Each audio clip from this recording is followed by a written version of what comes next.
We're working on the bus.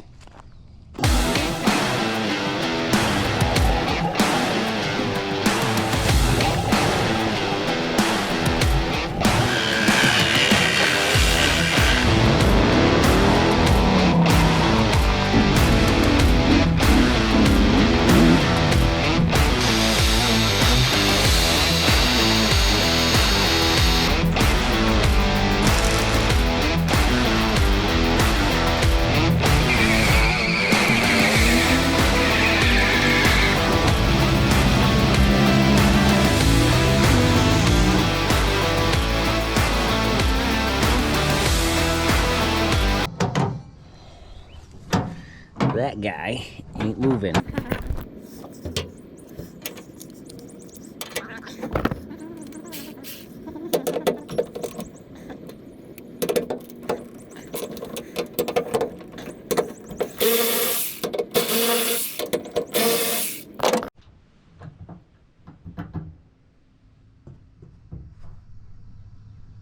Not really that much stuff to get done today. I got some parts for it. I just need to get started and start figuring out what needs to be done. I got an alternator instead of a generator. I got to do the wiring first. I want to get the wiring done, get it all cleaned up, get it working. Vintage Auto Garage. Got all kinds of good stuff.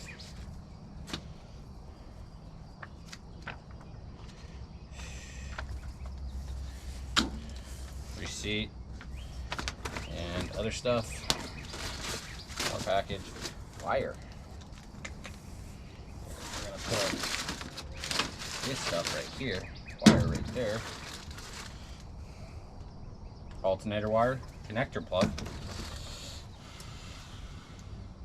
Alternator output. Fuse. Wire fuse. 25. I believe this. Yep. This is the main relay.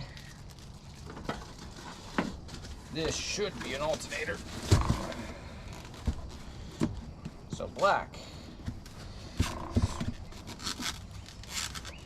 105 ounce, 12 volts. Okay.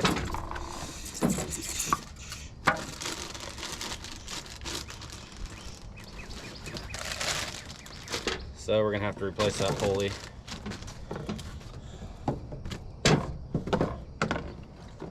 Or just use a single belt on it. I might just do that instead, just use a single belt. Then all the bracketry. I want it to be black, not chrome, but whatever. That's why we got spray paint. Everything I got's for an old Ford truck because they don't make it for a bus. At least they don't sell it for a vintage. You know, the shop doesn't sell it for an old International truck, but these engines are pretty much the same. This is a wide block. Everything looks about the same from this to an old Ford truck. So I'm hoping this all fits. The main thing I noticed right now is they have two belts on this, and that's only fitted for one. I'm sure that's just a quick little change of the pulley. But right now I'm gonna start pulling this generator off. So I did look at this. If you look closely right there, you can see it's a 12 volt generator, so I don't need to convert this over. At least I don't think I need to convert this over. It's already 12 volt, but I still want to put an alternator on it instead of a generator. The cool thing about generators is they will work when you have 0 voltage in the entire system. Alternators won't. Alternators need some kind of voltage to start it, to get it working and moving. But this is bigger, it's bulkier. It makes it hard to get that spark plug in that's right behind it. And it's just older technology. Obviously all the wires need replaced, and I'm going to do that, but just want to get this out of here.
said earlier, this has the dual belt and this has the single.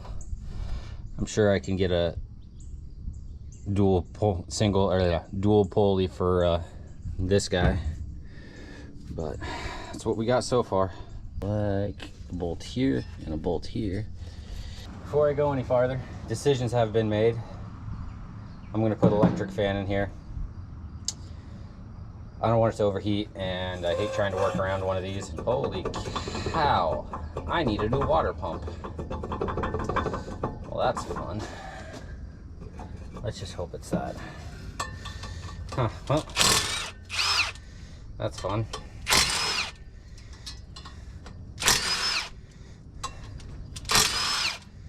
Well, gotta go get a water pump for this. That'll be in a future episode of Crescent Hammer. Oof.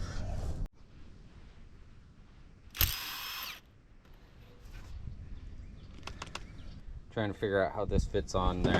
I don't think it's gonna work, because that's the directions.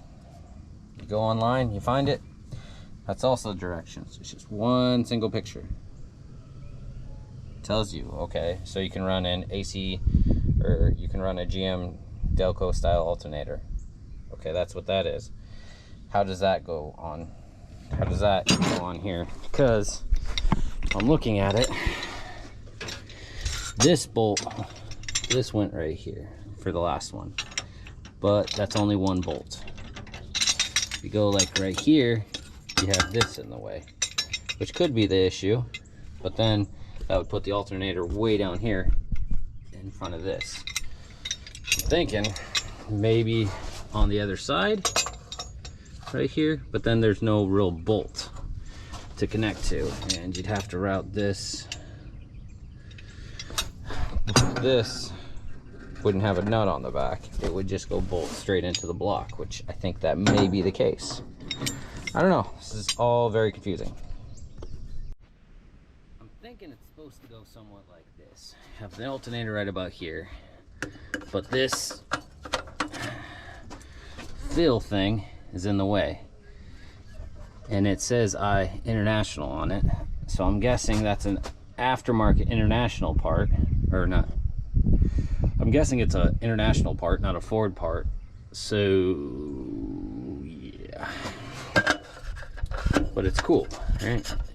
It's cool that it says International on it, or if you look at it upside down, it says, or that would be the right side. If you look at it, it says International or High 701. It's up to you. So there's a bolt right there that I took off. Also took the pulley off the water pump, and it's still just so. Probably gonna take the water pump off, and this oil fill tube and vent line is in the way. So I'm just gonna see if I can work it out of here and figure something else out, because I'm almost positive that's supposed to sit right there. I'm not positive. I'm not even close to sure, actually. That looks like it'd fit right there, doesn't it? I think this is supposed to go down here on this, though. But it would make more sense to me. Maybe it's supposed to go here and here. Maybe I'm supposed to go on this bolt and that bolt. I'm gonna try that, so hopefully. Little trick I learned from an old farmer.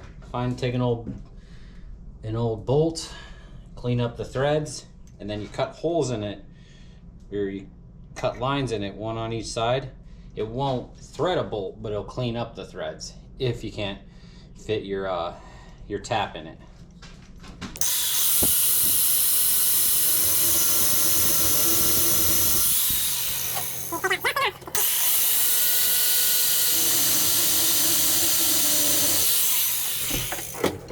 You need to take out just enough so you can fit stuff in between there. So if you just run a bolt in there, it's just going to push all the crap down. But this is going to but this is going to collect all that junk in there. So now when you run this bolt in there, in the hole, it'll collect all the grime and gunk that's been sitting in there for years, and in these little holes. And then you pull the bolt out, they'll stick in the little holes. Do that 3 or 4 more times, and clean up the bolt hole. At least that's my story, and I'm sticking to it. Look at the amount of nasty stuff that came out of there this time. The only way I can figure out how to install it, and that ain't working at all. I don't know. This bolt, I think, is supposed to be going to here, maybe, and then it'll jump way down here. But this water pipe is in the way. This is in the way. Unless... So I'll tell you what I'm gonna do. I'm gonna take this whole bracket and rotate it up to get it as close to the oil fill tube as I can. Put a new bolt right here and cut this off, and then go get some new hardware and everything, because this just isn't working for me. It's not the kit, it's me. So what I'm gonna do is, that hole lines up with that hole right there. I'm gonna cut that ear off and then rotate this about to right there, and then drill another hole and then mount it right there. My goal will to have it just enough so it's not rattling on here on this oil fill, because I want to keep the oil fill, and then I'll also cut this ear off. Center of that hole to center, exact center of this hole, is 2 3/4. I know you can't see that. So within line this mark, once again centered at that hole, I need to put a mark and put a hole at exactly 2 3/4.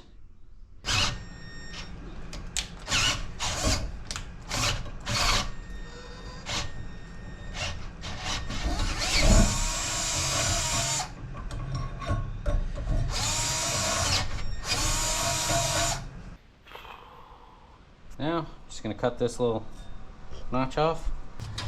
Alternator fits in there. Got a little bit of some play, which is good, so I can tighten the belts a little bit, tighten or loosen the belt a little bit. I also want to say that in no way, shape, or form is this Vintage Garage's fault that I had to modify this, because this was for an F100 kit. They don't make a kit for a B-163 bus.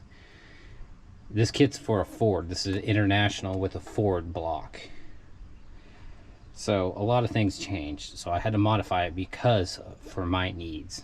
Like, they have a great product. Look at these welds. These welds are beautiful. It's just, it doesn't fit for my need. It's not going to work for my needs without me modifying it.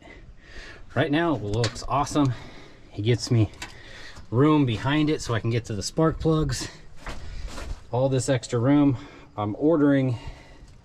Oh, so Vintage Garage also has the dual belt pulley. That it's 20 bucks. Order that bad boy, slap it on here, take 5 minutes. So I'm not sponsored by Vintage Auto Garage, but I'd like to be. But then I probably won't ever use them again, because let's be honest, I'm gonna repair this bus, probably sell it, and then probably not use a 60s style truck again, or car again. You never know. But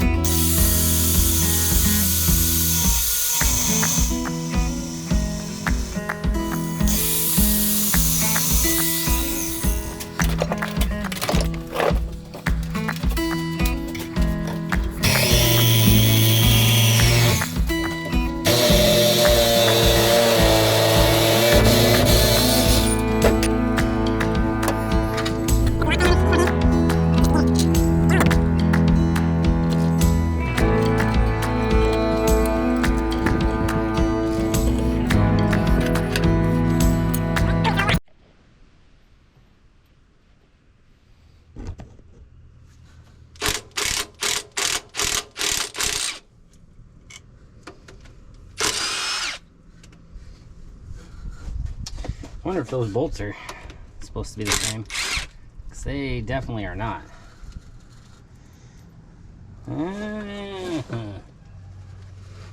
I don't think I'm the first one to be in here, because 3 of the 4 bolts match.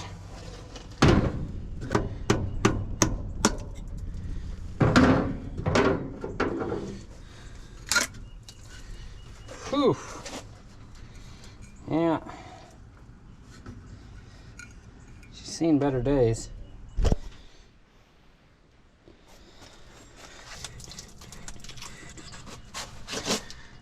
Thinking it might be easier just to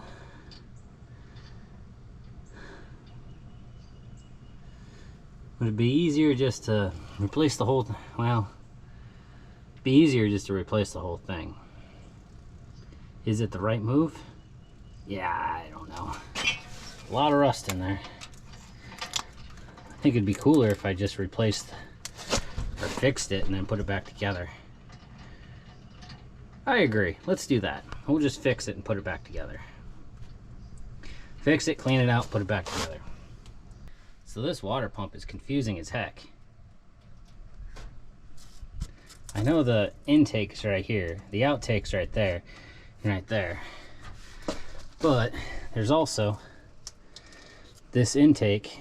It goes down to this end, but it also goes up to here. Do these not have a thermostat? Like, so the water is always going to be rotating through the engine and up and out of the engine right here. I get that, and then boom.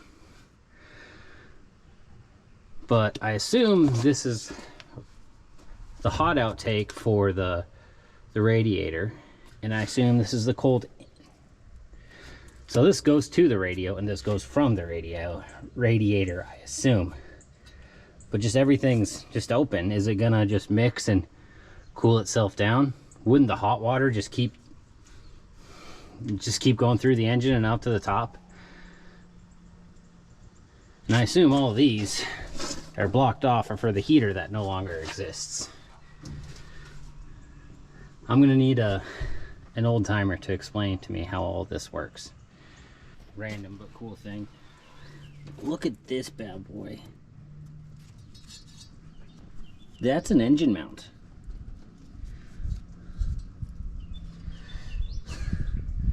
If you get a front end impact, you're using your freaking bump, or your bumper, and your engine is your bumper. I mean, it's just solid. So they have the coil wired, and they had another wire to it that broke off right here, and then they had a wire going right here. Then they had a wire going through the resistor, the ballast resistor, whatever the hell it's called, then to there. But they also had the same colored wire going as a ground. And then you get all up in this tangled mess, and I don't know where this one goes, but it's just wrapped around another wire that went somewhere, and then all these into here. Yeah, there's all kinds of. This one was a ground wire, I believe, because it was just stuck into a bolt. That's why I'm just gonna cut all of this out. All that's getting cut out and removed. I don't know what any of it does or what it's for. I'm just gonna redo it all. Pretty sure these are old relays. That's what they look like anyways. Most positive that's just an old relay block. But maybe if I can get that off, that's a fuse block. Held in by bolts. Just old screws. That's how this wiring was on the coil, and how I didn't know what the voltage for this coil is supposed to be. I'm just going to replace all of this because it has a ballast resistor on there, and that goes through there, and then they bypassed it and it goes to there. I don't know what voltage this is supposed to be, So I'm just going to get a new 12 volt capable coil. Once again, Vintage Auto. Yeah, see, that just broke. Vintage Auto Garage or whatever I've been talking about this whole time sells one that'll fit directly on here. So I'm going to go through those guys and get a new one of these.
Bolted together, solid. It ain't moving. It can move a little bit to get the to tighten the belt, but not much. I know I haven't done that much work on this episode, but I think I'm going to end it there just because I need to order so many parts. It's really difficult to prep parts when you don't prep for parts that you don't have. So I ordered the front of a new front of the pump. I guess I could clean that out, but I just don't want to do it. It's about 105 degrees out. It's super hot. I have my little tent set up, but still, it's hot. I don't want to be out here. I want to sit inside and drink beer and watch stupid TV shows with my kids.